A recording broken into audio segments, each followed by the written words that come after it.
ان الحمد لله نحمده ونصلي على رسوله الكريم اما بعد اعوذ بالله السميع العليم من الشيطان الرجيم من همزه ونفخه ونفثه بسم الله الرحمن الرحيم وما ابرئ نفسي ان النفس لامارة بالسوء الا ما رحم ربي ان ربي غفور رحيم۔ ترجمہ قرآن کے سبق میں سورہ یوسف آیت نمبر 53 سے پڑھیں گے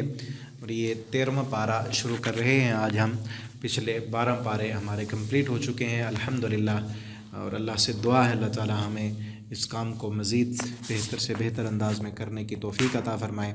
آپ ان اسباق کو دوستوں تک بھی پہنچائیں۔ پچھلے تمام اسباق اگر آپ نے نہیں سنے تو وہ یوٹیوب چینل پر پلے لسٹوں میں موجود ہیں، آپ ان کو سن سکتے ہیں۔ تو سورہ یوسف میں یوسف علیہ السلام کا واقعہ جاری تھا، یہاں سے 13واں پارہ شروع ہو رہا ہے۔ اور وما ابرئ نفسی، نہیں میں پاک کہتا نفسی اپنے نفس کو، ان النفس لامارۃ بالسوء، بے شک نفس جو ہے وہ ابھارنے والا ہے، بالسوء ایک گناہ پر، الا ما رحم ربی، مگر وہ بچ جاتا ہے، رحم ربی جس پر میرے رب کا رحم ہو، ان ربی غفور الرحیم، بے شک میرا رب معاف کرنے والا اور رحم کرنے والا ہے۔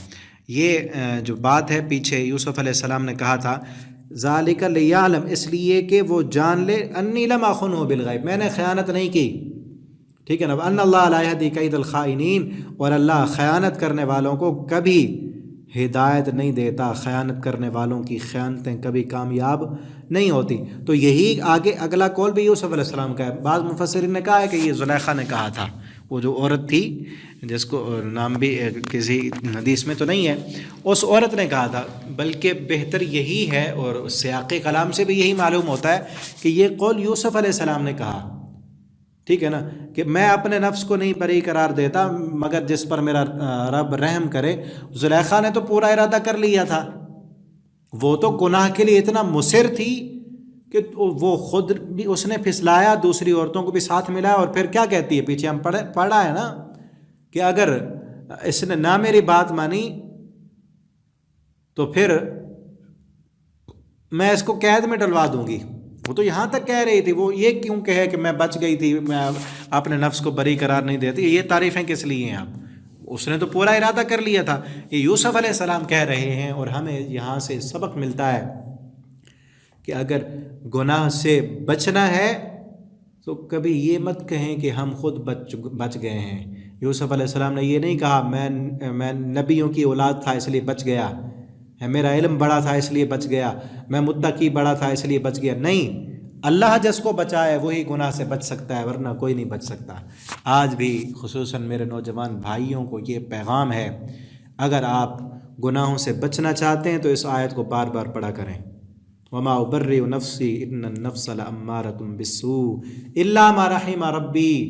الا ما رحم ربی، گناہ سے وہی بچ سکتا ہے جس پر رب کا رحم ہو،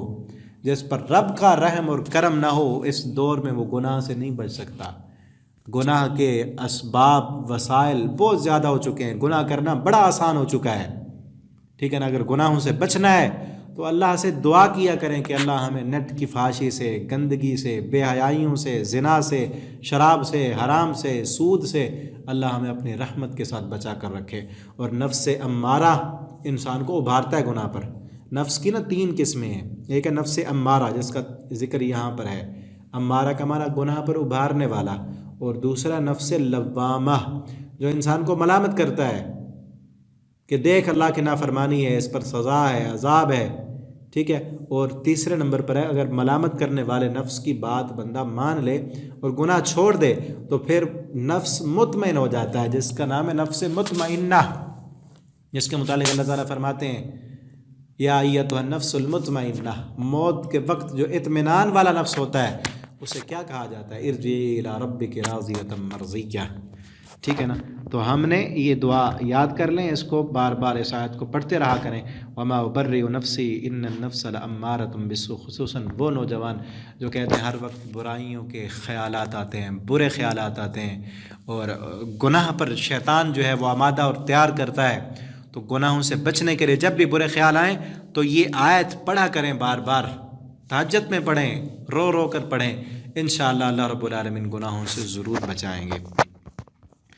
وقال الملک ائتونی بہ استخلصہ لنفسی، اور کہا بادشاہ نے ائتونی، آؤ میرے پاس، بہی، اس کو لے آؤ میرے پاس، استخلصہ، میں خالص کروں اس کو اپنے نفس کے لیے، اپنی ذات کے لیے، یہ میرا خاص جو ہے مشیر ہوگا، میرے ساتھ رہے گا۔ فلما کلمہ، جب بات کی اس سے، یوسف علیہ السلام سے، اس بادشاہ نے پھر جب کلام کیا، قال، تو کہنے لگا، انک الیوم، بے شک آپ، الیوم، آج کے دن، لدینا، ہمارے پاس، مکین امین، بڑے عزت دار اور امانت دار ہیں، ہم آپ کو بڑا اچھا مقام دیں گے، مرتبہ دیں گے، آپ کی بڑی عزت کریں گے۔ یہ کس چیز کی عزت تھی؟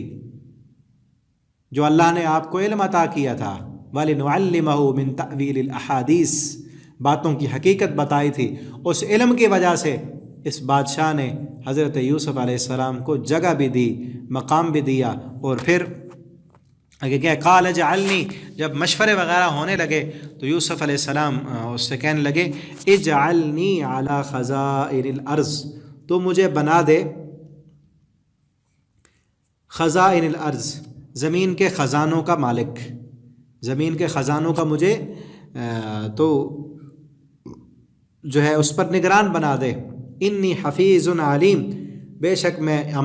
حفیظ، حفاظت کرنے والا بھی ہوں، علیم، اور جاننے والا بھی ہوں۔ یہاں سے نا یہ معلوم ہوتا ہے کہ اگر انسان کسی چیز کے بارے میں جانتا ہو، علم ہو، ٹھیک ہے نا، تو وہ ذمہ داری مانگ بھی سکتا ہے، لے بھی سکتا ہے، جب اسے پتہ ہو کہ میں اس کو بھرپور طریقے سے ادا کر سکتا ہوں۔ چونکہ بادشاہ نے بھی اسی لیے بلایا تھا کہ آگے 7 سال قحط سالی آنے والی ہے، تو اس سے نمٹنے کے لیے ایک پلاننگ کی ضرورت ہے۔ تو اس جب خواب کی تعبیر ہی یوسف علیہ السلام بتا رہے ہیں کہ یہ ہونے والا ہے، اس طرح ہوگا، ٹھیک ہے نا، تو اس کی پلاننگ بھی، اس کی تدبیر بھی پہلے بھی بتا دی تھی کہ ایسے کرنا کہ سٹیوں میں گندم رہنے دینا، باہر نہ نکالنا۔ تو اس لیے آپ کہہ رہے ہیں تو مجھے اس پر نگران بنا دے، اور اس کی وجہ کیا ہے؟ حفیظ، میں حفاظت والا بھی ہوں۔ جو اس سے معلوم ہوا نگران اسے بنانا چاہیے، عہدہ اسے دینا چاہیے جس میں یہ 2 خوبیاں ہوں، ایک یہ کہ حفیظ ہو وہ، دوسرا علیم، علم بھی ہو اور حفاظت کرنے والا بھی ہو اور امین بھی ہو۔ جب عہدے ایسے لوگوں کے پاس ہوں گے جو لا علم ہیں، جن کو ملک چلانا ہی نہیں آتا، ان کو دے دیں تو بگاڑ ہی ہوگا، ستیہ ناس ہی ہوگا جو آج ہمارے ملک کا ہوا پڑا ہے، ٹھیک ہے نا۔ وزیر اعظم صاحب تقریریں کرنے آتی ہیں، بس روز کہہ رہے ہوتے ہیں ٹیم اچھی نہیں ملی، لوگ اچھے نہیں ملے۔ وہ کیسے اچھے ملے؟ علیم ہو نا، چلو علیم ہے تو امین نہیں ہے۔ کچھ ایسے ہیں خیانت تو پتہ نہیں، کوئی ایسا ہمارے ملک کا شاید کوئی ایسا دفتر ادارہ ہو جہاں بغیر خیانت کیے کوئی کام ہو جائے، میرے علم میں تو نہیں ہے، آپ کے علم میں کوئی ہو تو بتا دیں۔ کوئی حکومت کا دفتر، کوئی ادارہ، کوئی محکمہ جہاں پر رشوت دیے بغیر کوئی کام ہوتا ہو، بغیر رشوت کے، بغیر جو ہے حرام کھائے، ایسے لوگ کہ کہاں ملک چلے، ٹھیک ہے نا۔ تو عہدے پہلے تو ہے نا، سسٹم، ہمارا جو سسٹم چل رہا ہے وہ جب نظام ہی درست نہیں ہے، نظام ہی کفر کا بنایا ہوا ہے، اور ایسے نظام میں چکی جب چلتی ہے نا تو ایک ہی طرف دانے ڈالتی ہے، امیر امیر تر ہوتے جا رہے ہیں اور غریب بیچارے ان کے خون چوسے جا رہے ہیں۔ تو عہدے، نظام، اور آج جب ہوتے ہیں نا الیکشن، ٹھیک ہے نا، جبکہ یہ نظام ہی ٹھیک نہیں، اسلام کا نظام تو نظام خلافت ہے، تو اس لیے جو جاننے والے ہوں ان کو عہدہ دینا چاہیے تاکہ وہ آگے درست طریقے سے تدبیر کر کے، پلاننگ کر کے اچھی طرح چلا بھی سکیں۔ تو انشاءاللہ یوسف علیہ السلام کو پھر یہ بنا دیا گیا۔ پھر آگے کیا ہوا اگلے سبق میں ہم پڑھیں گے انشاءاللہ۔ اللہ تعالی ہمیں قرآن پڑھنے، سمجھنے اور اس کے مطابق عمل کرنے کی توفیق دیں۔ والسلام علیکم ورحمۃ اللہ وبرکاتہ۔